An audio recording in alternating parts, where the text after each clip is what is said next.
came from nothing, Morgan. So I didn't come from money. I didn't have this idea that I have to have this car or eat this food. I lived like a guy without much for a long time because I was trying to build the foundations of the business. Because here's the thing, if I don't learn how to make money in a business without me being the guy that's doing the push-ups to get paid, then I don't really have a business. I've got a job. Investor, a philanthropist, best-selling author, and a global speaker, and has now spoken on stage with people like Tony Robbins, Sir Richard Branson, Gary Vee, my friend, Mr. Empire, aka Mr. Aaron Sansoni. Let's talk business. How many ways can you make money?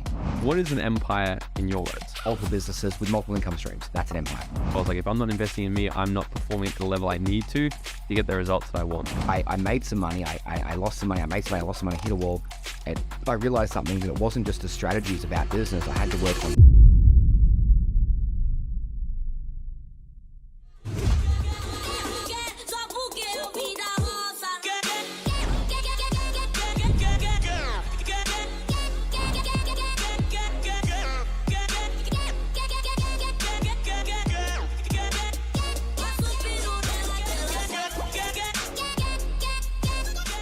All right, guys, today's guest is an investor, a philanthropist, a best-selling author, and a global speaker.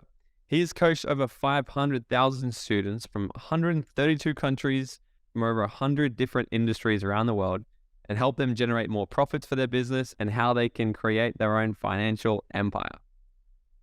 He has started, but it didn't all start there. Growing up in a disadvantaged environment and being in a broken home in the outer suburbs of Melbourne, Australia, always thinking of different inventions and ways to make money, hoping that one day his life would change. He started his own business, doing his neighbor's car washing at 12 years old, and then eventually got into door-to-door sales. And at 23 years old, he opened up his own consulting firm after having a decade of sales experience, helping business owners increase their profits and smash their goals. So please help me welcome the guy who went from doing a paper route at 9 years old to now training and working with people all over the world, even some famous athletes and celebrities, and has now spoken on stage with people like Tony Robbins, Sir Richard Branson, Gary Vee, Tim Ferriss, Eric Thomas, and so many more. My friend, Mr. Empire, aka Mr. Aaron Sansoni. Hey mate, how are you? Thanks so much for having me. I appreciate it. And sorry that bio was so long. It's so long. Mate, I've said this too many times and my audience already know it. Like, because someone who was dyslexic in school, I don't know why I keep fucking myself up and creating massive bios for people, but I'm committed to. Don't worry, I had ADHD, and that was back when they weren't big on trying to tell everyone they had labels. But I was that bad, they gave me the label back then. So I hear you. Don't worry. I love it, man. Look, before we started this podcast, you said you're like, I've now been known for this alter ego almost, the Mr. Empire. So I'm curious to know, what is an empire in your words? So for me, empire is pretty simple. It's multiple businesses with multiple income streams inside of those businesses. And that's something that I've been fortunate enough to do and build myself, and kind of quite accidentally create quite a large education business now, where I show others how to do it because no one was really doing it. So I kind of thought, well, since I've worked this stuff out myself, I may as well start sharing it. And I fell in love with the idea, and I really enjoy sharing with other people how I've done it and how they can do it too. So empire, multiple businesses, multiple income streams, and generally there's three kind of components to that. People can start their own company with and without money, depending on the strategy they use. They can buy businesses with and without money, depending on the strategies they use, and they can get equity in business, so owning parts of a business. So starting, buying, and having equity, multiple businesses with multiple income streams. That's an empire. I love it. And so I was reading in your bio that so you've started, or invested in over 100 different businesses now, which is pretty substantial.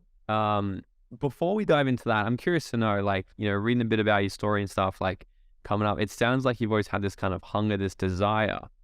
Do you think at a young age, like, has this always been this desire to be an entrepreneur growing up, or is it something you kind of naturally, like, where did it kind of come from? And at what point along your journey did you know that you're like, I'm made for this shit? Yeah, I get asked the question a lot about like what's that that one moment, and I wish I had like some light shone on me, and I just was like, that's it, that's the time. But I don't have this one moment, Morgan. I think for me, if I look back, I was definitely a young, restless kid. I was the kid that I wasn't an idiot, but I didn't do well at school because I just wasn't engaged. I wasn't excited by the way that they were teaching, and it's very different to what my kids get at now at school. And so for me, I just knew I wanted something different. I just wasn't great at that. I didn't like the idea that you would go to school, you would have to then work out what the hell you're going to do with your life when you're 15, and then go out there and get a job and buy a house and have 2.5 kids. And I just like that. I wasn't sure if that was for me. And I grew up underprivileged, as you said, and in a challenging environment. I just knew I wanted something different. So there wasn't a moment, but I look back, and I've always been somebody that wanted to try different things, and that was inspired by, different people around me. My father always came up with different ideas, whether it be, buying videos from the video store and then renting them out to the neighbors. I don't know if that's illegal or not, but I don't know. There's all those things that he would come up with. My mum, she was just kind of a hard worker, hard grafter. So I think I got those two things from them growing up. But I just liked the idea of trying different things, and giving things a go. I just didn't see myself working in a role for 20, 30, 40 years, doing the same shit over and over and over again. I was like, I feel like I need to do more. But I definitely was not 18 years old and went, I want to become the guy that has a VC firm with, currently 70 businesses under management, or I want to be the guy that goes out there and, shares with amazing people like you and does podcasts and teaches around the world. That was absolutely not my intention. It was just to live a life different to the norm. And then I just gave myself permission to go down a journey of learning and growing and being around some pretty amazing people. And that really triggered that for me to kind of continue on. And then it just kind of snowballed from there. I just kept at it. I love business, but I didn't love just one business. So I was starting 3 or 4 businesses at once. I was starting 4, I was failing at 3 and 1 was sticking. Then I was starting another 5 and 4 were failing and 1 was sticking. And then that was just me. And then eventually I worked out how to start companies and get okayed it. And then I then was like, okay, how do businesses scale, right? And then I worked, and I found out that they did it through buying companies. And I looked up this thing, and what's M&A? And people were like, that's mergers and acquisitions. Like, that sounds like you have to have a degree to do that. And I didn't understand it. So I researched it, and I worked out actually anyone can buy a company. And then I worked out there's ways to do it without having to come up with a ton of capital. And it all just, built from there. And then I didn't expect to be where I am today. I didn't expect to be sharing with so many people all around the world, in person and live like this over the last 17 years now that I've been, on stages and, and helping people. So for me, it wasn't a moment, but I knew when I was younger, I wanted to do something a bit different. I wanted to be someone a bit different. And I didn't know if I wanted to be rich and famous and stuff.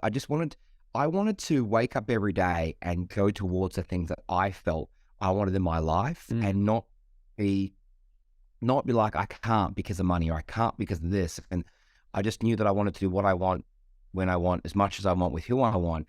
And I worked out that business was that vehicle for me to give me that freedom, and then I learned from amazing people, and I took massive and immediate action along the way. And I'm now on a podcast chatting to you. Look, you said before you were like, I was doing this one, and then I had a few others, and this was working, this was how on earth, like tell us what are the keys to building, like I've gotten pretty good now. I'm 29 years old. I've gotten pretty good at managing one business at once, and we've just started a second one at the start of this year, and I'm like, fuck, like this is it's interesting, right? And it's strengthening me, but this is 2. Now you're talking about 5 businesses here. You've got 70 you said under management. And obviously, I know you wouldn't run yourself 70, you'd have a whole team and stuff, but talk to the people that are like, what are the keys to doing that? Scaling and growing multiple businesses at once. It sounds like something that I'm sure so many personal development books have said not to do, but you've managed to do it. What are the keys? Morgan, my first business coach, he said, you want to be successful, start one business, do it really well for a long period of time, and that's it. And so I fired him, I was like, I didn't like that advice. That was kind of me, but I think a tip I'll give you all of your audience is when you want to learn from someone who's created maybe something that maybe it's me or somebody else that they want to learn from, that they've got something or they've done something they want. Tip I'm going to give you is work out what they did, not what they do.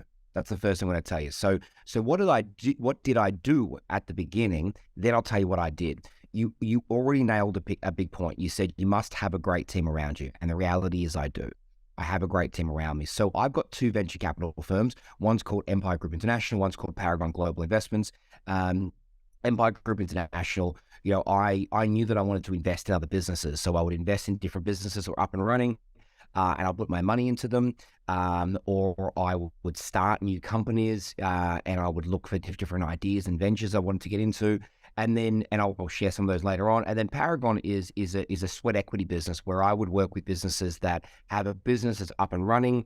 They meet a few of the criteria that we have, and then I would take a position in the business without putting any money in, but they'd get me as a partner and as a director and as a shareholder to help them to grow and scale and exit. And so for me, what I did at the beginning is I was prepared, and this is important. I was prepared to fuck up.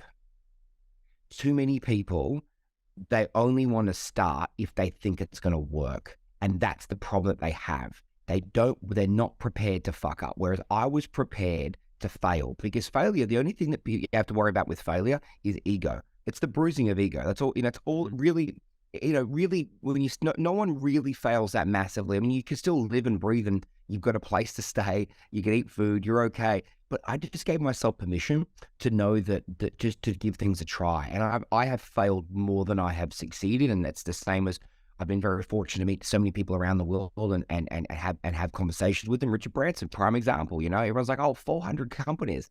But, this guy's failed more than anyone you could probably ever meet. And 400 kind of works. And so for me, I knew one thing from the beginning. I wanted to build businesses and I wanted to build multiple. It wasn't just about one thing, but I nailed that one thing. I said, right, now that business is working, what I did is early on, after giving myself permission to give things a go, I then decided early on that I was going to become allergic to the org chart, right? Which means I didn't want to be on the org chart. Don't call me the director. Don't call me the CEO. Don't call me the marketing manager. And so what happened is I knew I had to bring different people in to start running that business. And a lot of people start a business and they get money coming in. They're like, okay, now I've got some money coming in. I want to grow the business. And so I want to then maybe put some money in the marketing and put some money. I became obsessed with putting money into people and what I call spending money on mass, right? Marketing, advice, staff, and scaling the business. Mass, MASS. And so I would spend more money on that. So I would make money and Morgan, I put it back in. If I made a profit in the business, I was annoyed because I'm like, why don't we spend that money on something else to grow the business? I didn't take much money out. Didn't take much money out for a long time. I'd make some good money before I bought my first nice house. I made some good money before I bought my first nice car. And I just kept putting money back in to grow the business and get people in their key roles that could do their roles well. So then I could step out and go to the next venture and go to the next venture. So number one, I reinvested every dollar back into the business and I spent money on mass, marketing, advice, staff, and scaling. I also made the commitment to myself that it was all about, I came from nothing, Morgan. So I didn't come from money, right? So I didn't have this idea that I have to have this car or eat this food. So I lived like a guy without much for a long time because I was trying to build the foundations of the business. Because here's the thing. If you've got a business and it relies on you to make all the money, you don't have a business, you've got a fucking job. You've got a job, right? And you employ yourself. I don't give a shit if you've got a PTY, LTD if you're in Australia or LLC in America. I don't care if you pay GST, it doesn't matter. You don't work, you don't make money, you have a job, right? And you've got and when you start to realize that, you change your approach and you say, well, I have to build a business. I've got to have people in there. I've got to scale. I've got to put people in the business. So that then you move from being, what I call a stage 1 business to a stage 2 business, which is a business.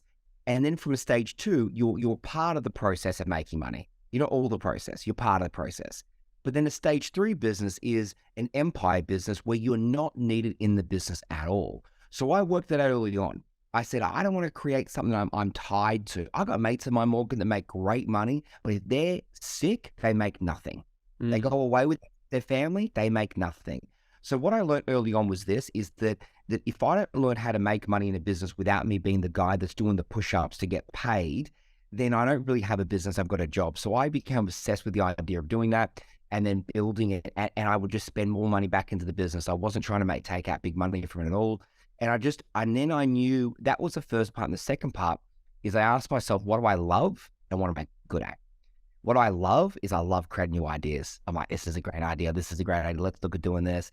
And I love going out there and partnering and making deals. That's what I've become known for. I spend 70% of my week doing deals. That's current people I'm working with, creating new partnerships, putting together Paragon deals, EGI deals. I spend most of my time doing, and that's what I love to do. I don't give a shit about making a ton of money. Money to me is just a thing that gives me freedom to do what I want. But I love just feeling like I can create stuff, and I think that that's where I wanted to really focus on within my world. And a lot of the businesses I've created are just things I wanted to do. I was like, this is a cool idea. And then I was able to go out there and, make it work. So the way that I think for me, and I literally do speak for days about building empires, at like Empire Mastery and things that I do. Yeah. I speak for 4 days on the thing. But the premise is this: number one, at the beginning and throughout my whole journey, I've been prepared to fail. And if you're prepared to fail, watch what you do. It's like if you go into a fight in a ring and you're prepared to get your face punched in, you don't fight the same. You know what I mean? Like you're like, let's go. And if you're prepared to fail, then there's not much that can step in your way. Then I just got around people that knew more than me, man. I just got around people that knew more than me. I got around good humans. I listened, I learned, I adapted to my own way of doing things. I just kept trying, I kept going. And then when I started to get some success, every dollar went back in, every dollar went back in, every dollar went back in. All my mates were buying houses and, This is what I'm curious about. I'm curious about this, right? So business, because I have this conversation with some people, right? And so before I say what a lot of other people around me say, I want to hear what you say. So you're building your business, you're making money, right? At what point, so you're saying you take all the profit and you're just investing right back into the business, more marketing, more staff, more advice, all those things. But then we all been told the dream. You've got to buy investments, you got to buy houses, stocks, shares, you got to, and all these sorts of things. So at what point are you taking money out to actually start building multiple income streams? Like for example, like you said, or your mates were buying houses, but you're putting it all back in your business. So at what point in building a business and scaling should someone actually start taking some out and investing in, say, property or other? What's up, Dream Nation? Have you ever wondered how far ahead your life would have already been if you had got access to this type of content at a younger age? Look, this is why I need your help. I'm trying to build the #1 personal development platform out there to teach you guys the tips, tricks, and attitude of what it takes to live your dream life and to bring the type of education that we all wish we had in school. This show only grows by word of mouth and new subscribers, so it would mean the world to me if you could smash that subscribe button right now, leave us a 5-star written review or drop a comment below and share this episode with a friend. I would be forever grateful. All right, now let's get back into this episode. Let me put it to you this way, okay? I have a cognitive bias around business because I'm Mr. Empire. I've made money during doing business. If sitting right next to me was my mate who owns half of Melbourne, right, in real estate, he'd be like, buy real estate. I'm like, buy businesses. My other mate that's a shared dude is like, buy shares. So I created something, I'll share really, really quickly with you, called the logical investment method, okay? Logical investment method. I'll just really quickly explain this to you. Shares. How many ways can you make money if you own shares, right? You can make money through appreciation, so it going up, and you can make money through dividends if it pays you dividends. So there's 2 ways you can make money in shares. Here's my question for you, Morgan. Can you control the share market? No. No. Good question. Good answer. You passed the first test. Second test, okay? Now this is logical. This is just everyone can think about this and answer when listen to this podcast. Second thing, real estate. How many ways can you make money? 1, appreciation. It can go up in value. 2, you can rent it out to somebody else, right? 2 ways. Let me ask you a question. Other than painting the pergola and doing some verandas and doing some, doing a few things in the house, can you really affect the value of real estate? No. It goes up, it goes down. Okay. And there's 2 ways you can make money. So shares, you can't affect it. Real estate, you can't affect it, really. And there's two ways to make money. Let's talk business. Business. How many ways can you make money? I teach just at like an Empire Mastery event, I teach 14. Just 14 alone. That's 14, number one. Number two, can you affect your business? Can you control what products you sell? Can you control what services you sell? Can you control what you sell it for? Can you control if you're marketing or if you're not marketing? Can you close your business, start your business, change your brand? You can control your business in any way. And anyone that says, well, you can, but then if COVID comes along, all right, I'll show you people that made more money in COVID closed than when they made it when they were open. I started my company in COVID, and it's a events business. Down the road here in Melbourne that had beauty spas and gyms, and they made more money in COVID. So anyone that says, oh, that's bullshit, you know, it's only if the market's good, it's bullshit. You can make money in any industry, anytime. Here's the thing. Unlimited amount of ways to make money, and business is fully in your control. So let me ask you a question.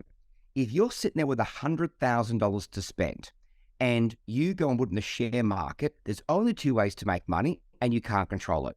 100 grand in real estate, there's only two ways to control it and two ways to make money, and you can't control it. And more importantly than that, is you can't even get into real estate without having a.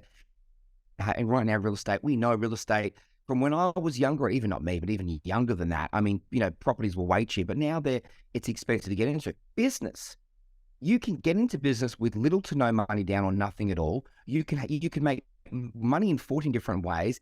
If you fail this small, and you have total control over what you do. So to answer your question about where do I put my money and why?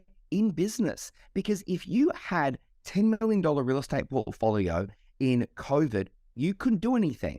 If you had a 10 million shares, you couldn't do anything. If you had $10 million in businesses, you could do everything. And so for me, I'd like to have control over my money, Morgan. And if I'm going to fail, I want to fail because I fucked up, not because the market did, or not because a portfolio of real estate went down. So for me, why do I put my money into business? Because I will bet every dollar on me. Every dollar on me, because of what I know and how much I've been through to do that. Do I want to wake up one day and lost all my money because Jeff Bezos did something in Amazon or because someone else? No. I don't want to wake up one day and I don't have the money I want to because there was a bubble that popped and my house price went down by 25%. If I fail because of a decision that I've made in my business, I can live with that. So for me, when my mates were saying buy a house, buy shares, buy this, I actually went, you know what, hang on a second, is that the right thing to do, right? Is that the right thing for me? The difference is, and you said it before, how you've grown up, right? I'm a little bit older than you, and so I don't know if you know this in your generation, but I grew up where we had these things in Australia called Dollarmite accounts. Did you have Dollarmite accounts? I did. That era. I got one in grade 2. Right. Yep. Right, great. So think about this for a minute. The bank got to walk around the fucking school and canvass children to join the bank and put their money in the bank to buy a house. So you have been indoctrinated from primary school that your money is safe in the bank and you should buy a house. So as soon as you start to question these things and start to use your brain to make your decision, that's what your viewers don't take my word for what I'm saying. That's why I created a logical investment method. Logically, you tell me what you have more control at. You tell me how you can make more money. And that's what led me to say business is the thing. Because if I was sitting in front of a property guru, they'll say buy property. Shares, buy shares. Me, buy business. But how do you work this out? A logical investment method. So if I put my money into those things, that's what I focus on. I only take out what I need. You know, my kids, schooling, what we need to eat. You know, we go on, we go on great holidays, all the things we need to do. And yeah, great. I have all the toys I want to have. I have the little stuff I want to have. But, that's it. I don't take out chunks of money to sit there in the bank account to go down with inflation by 30%. What's the point? If I have everything in business, I can control it. I've got more ways to make money. And if I fuck up, it's on me, not on somebody else. That to me is what gives me freedom. Yeah. Knowing that my wealth is in my control. What if someone who, like, let's say they've grown up and they've really bought into the whole, you have to get a house, you got to get the Aussie homeowner, the great Australian dream, and they're trying to build a business at the same time. And what advice would you give? Like, so let's say like they do want to get a property at some point, right? Yeah. Do you think it's more important for them to just spend, like, is there, I guess the question is, at what point do you stop putting everything you have into the business to keep it growing, and then start taking out to invest in other places? Yeah. Look, I think for me, it's going to be a personal question. I mean, you've got to make the decision on what you think's right for you. I mean, for me, here's my play. Do I want to take 50 grand out a year, 50, 50, 50, 50, 50, or do I take nothing out and live on literally fucking 2-minute noodles, right? And do that for 5 years and then put all that money back in and then take out 500, then take out 1 million, then take out, remember something, that money compounds, right? Mm-hmm. And so does effort. Effort compounds. So if I can leave my money in the business for longer and keep reinvesting and growing the beast and growing that and growing my profits, I'd rather take out 2 million in 5 years than 50 grand a year along the way. It's the same as the principle of compound interest. If you take money out along the way, you make less money at the end of that compound because you've taken money along the way. If you leave it, it compounds greater as you go. That's the same way I saw business. I said, you know what? I don't need to, if I need money, I'll take it out and I'll use it for something, but I won't just have cash sitting there for no fucking reason. I want it in a vehicle that makes money, and the vehicle that makes the most amount of money and I have the most control over is business. So I would spend, here's the thing though, Morgan, if you said to somebody, you were going out there and you're going to go get yourself $1 million loan for a house, they would throw you a fucking parade.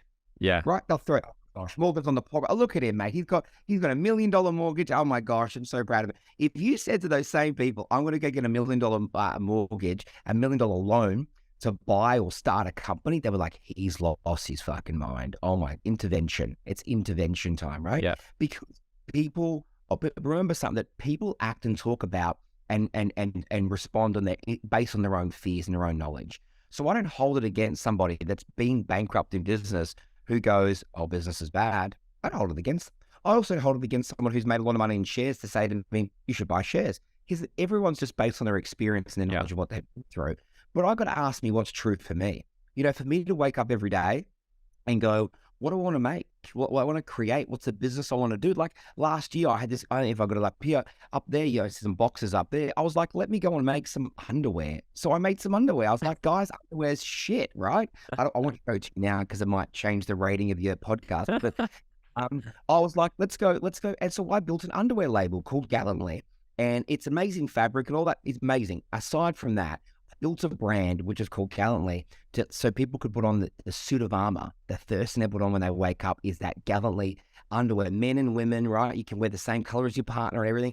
But it was all about feeling bold and brave. Now, I wanted to do that. So I could go and spend a couple $100,000 on building a brand new business, turn it into a multi-million-dollar business in a short period of time. But I knew what to do. I felt like going and doing that, so I did it. And that's how I do. We've got a gin label coming out. We've had, there's up there's an aftershave up there. We've got media businesses. I mean, I'm sitting talking to you right now with my TV studio that I built 7 years ago, even before the pandemic. And, you know, I just get to do things. I mean, this is from one of my own, a retail brand. This is a Sansoni collection. It's a suiting company.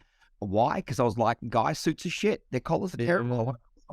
So, you know, that's me. I just want to be able to create. I'm a creative person, right? I want to be able to go, I see an opportunity. Now, I do invest in other stuff. Like I'm an investor, a private equity holder in SpaceX. With Elon Musk. Now, I don't have anything to do with it. I have a very, very, very, very tiny share and he runs the whole thing. But some things I invest into like that, and some things I have full control over and I run. But I just want to be able to go out there and create, man. I want to be able to wake up and say, this is my idea. Let's go for that market. Of course, I go for things to make sure I'm not just buying into my own business idea. But that's how I work. You know, that's what kind of makes it happen for me. But I think people have to go back to ask themselves good questions. Is this the best way for me to be able to make money? You know, for me, I can only tell you for me, I was one of the last to buy a house because I put all of my money and all of my time into businesses. I even saved up a ton, right? Started businesses, lost all of it, right? Lost all of it. Then had to turn to my girlfriend at the time and ask for a loan and she gave me like $16,000 to get, and third mortgage on her house, right? to go out there and learn and learn. And this is kind of where I fell in love with the whole, events and seminars and training industry, because I was like, that's how I learned. Mm. And I was rock bottom. I had no money. I'd spent all the money I saved up. I saved a lot of money because I was in sales and I made some great bonuses and stuff. Spent all of it, sold my car, spent all of it, mucked it up, and then had to go out there and get a loan from my girlfriend at the time. Luckily, we married and we have children now, so that worked out. That's good. But I just think for me, I was taking the risks. I was prepared to fail. I'm prepared to take That's a money. big one. That's okay. That's a big one. Fail. Yeah, the failure thing. Too many people don't give themselves permission to do that. They just think, oh, but if I fuck up, my mum will say something, my dad will say something, my friends will. You know what? They might, and who gives a shit? Are you going to live your whole life on other people's thoughts, expectation, ideas of who you want to be? Or are you going to live on this rock in the very short period of time that you've got out to your fullest potential? Because when it's your time, you're going to ask yourself a question. Did I live? Did I make myself proud? Did I play full out? Am I a good human? Have I become a good human? Have I served others? And if you can't answer those questions really in the best of your ability, I'd hate to be that person that's dying, and almost dying, or dying on my deathbed going, shit, I wish I gave myself permission. Wish I did this. I don't want to be that person. Definitely. Aaron, I got a kind of personal question, and you can tell me fuck off if you like, but I'm curious, I'm sure the listeners are as well. What's your net worth now with all of these? Do you know? I don't know. Honestly, I don't. I wish I had a better answer for you. You speak to one person, they say it's 100 something. You speak to some person, it's $30. I don't know. And I'll tell you why. Everyone has their own interpretation how you value something, right? Right. So in business, 80% of evaluation can be around things like goodwill. And that's what happens with a lot of the tech stocks. So it depends. I don't know. I've had people quote at 100. I've had people quote less. I honestly, I don't know. Yeah. You'd have to, listen to I don't know what the newspapers might know. I honestly don't know. I don't know.